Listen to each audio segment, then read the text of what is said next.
Hello again, good evening. Welcome to Business. Head of Banking Supervision at the Bank of Ghana, or CJC, says the Vice President, Dr. Mahamudu Bawumia, was right when he mentioned that some 4.6 million depositors' savings were salvaged during the banking sector cleanup exercise. In August, the Finance Minister, Ken Ofori-Atta, at a program, put the number of depositors affected by the cleanup at 3.6 million, contrary to the figure given by the Vice President.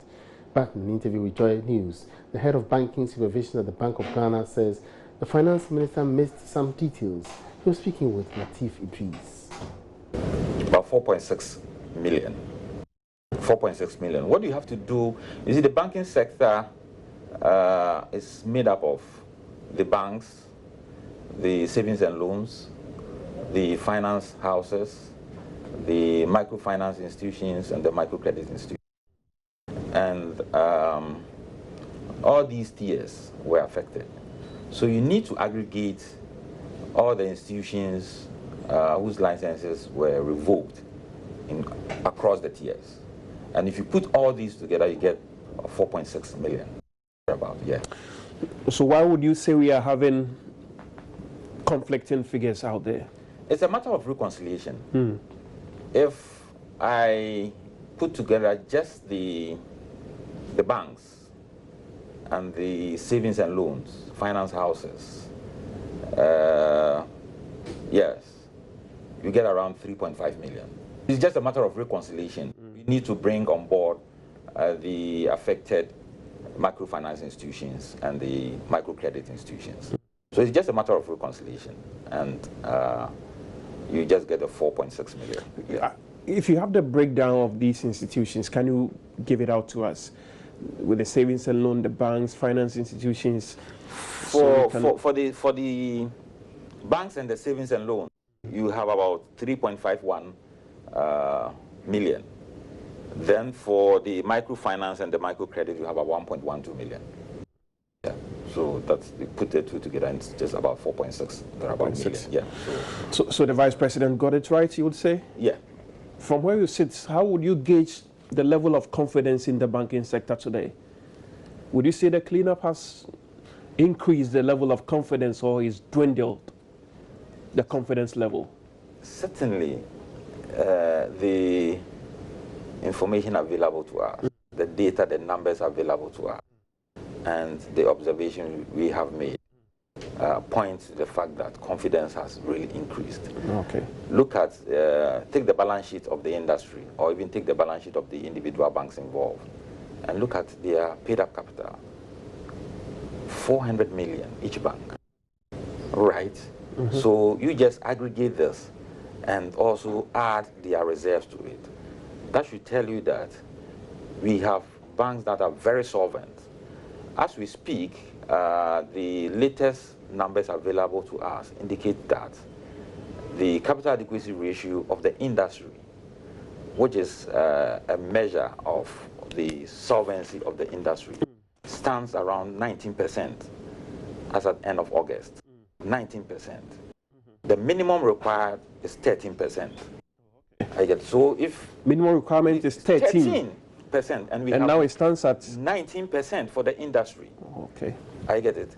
So that should tell you that the solvency position of the banks, of the industry, has improved significantly.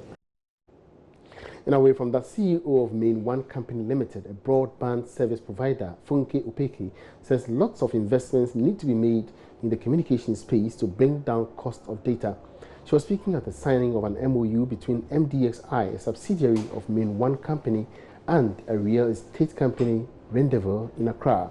The aim is to build a data center at the light industrial area of Apollonia City in Accra to support industrial activities and for residential purposes. There's more in this report.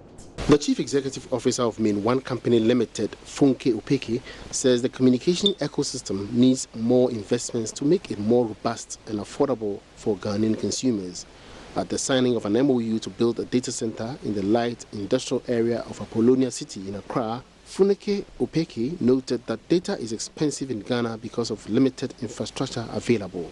Data is expensive in Ghana. Data is expensive in a lot of our markets because infrastructure is limited.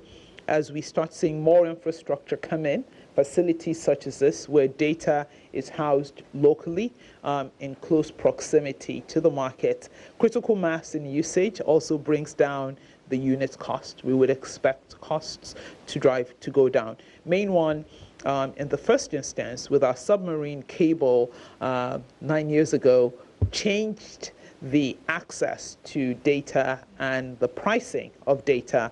She says the $25 million project will provide connectivity to industries and make Ghana a more digitized economy to facilitate growth. I think this is an additional step. This is an additional investment into that ecosystem. So it's not just Main One or a single provider, but it's a continued step. It's an additional step in that evolution, its investment into that ecosystem to make it more robust, more efficient, more cost-effective for Ghanaian subscribers. The CEO of Rendezvous, Stephen Jennings, indicated that the progress of Africa hinges on world-class ICT infrastructure, hence there must be partnership to make this work, especially for the Ghanaian economy.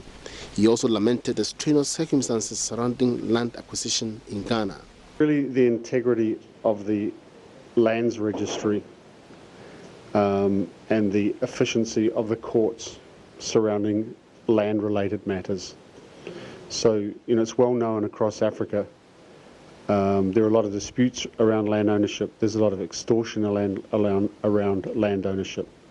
There's a lot of cost and complexity.